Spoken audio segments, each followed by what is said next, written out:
Om Vishnu Padaya Krishna Prasthaya Bhutale Srimati Bhaktivedanta Swami Timaya Namaste Saraswati Deve Gauravan Pracharane Namaste Shishma Yuvadi Prascharya. So it seems like Soma Prabhu set the mood for stories. So I'm thinking of a story that I think would be very inspiring for all of us, and especially for the second generation. So around 1970-71, Prabhupada had first gone to India with a group of disciples. And Shyamsundar Prabhu would periodically send letters to all the temples with little snippets of things that Prabhupada had said.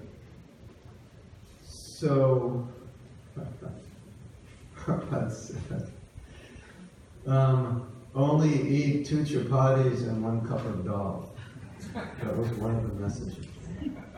So, we're 20 years old. It's like, okay, that's what we're supposed to do. So we did that for a while. Of course, we went crazy because we had a very small breakfast. That's all we had for lunch, and we didn't have dinner. So, all the devotees wanted to distribute prasadam on Sankirtan, and they would just go 4 blocks away and eat half of the prasadam because they're all starving. And, like 3 weeks later, we got the second half of that statement. The statement was, if you could only digest 2 chapatis and a cup of dal, then that's all you can eat. But if you can digest 10 chapatis, then you can eat that. So, but it shows the adherence we had to Srila Prabhupada's instructions. And that's what he said, that's what we did. We basically were starving for 3 weeks. Interesting, isn't it? That we would do that. Then, a very other interesting thing happened. In one of these letters from Shyamsundar Prabhu, he quoted Prabhupada as saying, anyone who will go out and preach, not caring for how they'll live and how they'll eat. Just go out. You don't know where you're going to stay. You have nothing, you have no money, you just go out. You don't know where you're going to stay, and you don't have any money. You don't even know if you're going to eat. Anyone who will do that, I will take the dust from their feet and put it on my head.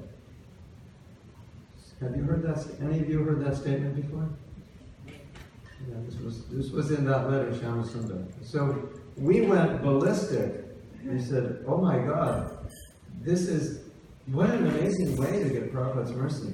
So this was in the middle of the winter in Canada, and we were heading from Vancouver to Edmonton. Edmonton is, I think, on the same level, what do you call it, longitude? Is it longitude? Latitude, as Russia, where it's cold in the winter. So we headed out, and we specifically made sure we didn't take any money with us, because we wanted to fulfill this instruction. So anyway, there's so many interesting things that happened, and Krishna took care of us in amazing ways. But it just shows the attitude and the dedication that we had when Prabhupada would say something. That was it. We would just do it. And we were so excited because we didn't have anything to eat. And we'd have to go door to door selling books and saying, by the way, do you have anything to eat? Because I don't. Do you have like an apple or a banana or a lettuce or tomato? And that's what we would eat. Seriously. In our temple, our breakfast was what we collected in the evening, going door to door. We distributed books and we'd ask, do you have any fruit? And that's what we had for breakfast. And although it sounds austere, we loved it. That was just what we wanted to do it. We felt so close to Srila Prabhupada to do that. One other thing I'd like to mention, which is so interesting for me, since I've had the opportunity to do a lot of traveling in the last few years. I go to places where ISKCON was established after Prabhupada left, and there are no Prabhupada disciples there. And yesterday I was just walking from the back door to the front door, and I walked by 5 Prabhupada disciples. That was more than I've seen in 2.5 months of traveling. Seriously. It's a different world out there. And a few days ago, I was giving an online class in preparation for Vyasapuja, and I was telling the devotees about the importance of understanding Prabhupada's mood, his mission, his spirit, So for the legacy of spreading Krishna consciousness. And several devotees said, even though I'm reading Prabhupada's books, I don't really feel connected. And so I just was reflecting on this, and this is a message both for us as first generation and second generation, that we need to pass on the legacy of Prabhupada's mood, mission, spirit, vision, what I call Prabhupada's spicing. Because if we lose that, then what will become of ISKCON? And we shouldn't assume that everybody's getting it. So you, as first generation or senior devotees, feel some responsibility to do that. Maybe it's a bigger responsibility than you realize. A lot of devotees, they relate to their spiritual masters, but they don't relate well to Srila Prabhupada.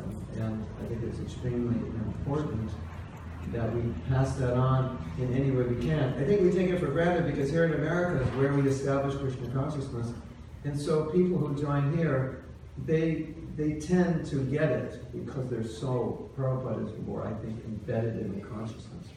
But other places I go, he's not so embedded in the consciousness. One last thing, just to stir things up a little bit. Several years ago, it was the year before last, we had a meeting, and it was a discussion about succession. And they shocked us with this information. They said that movements generally do not live on past fourth generation.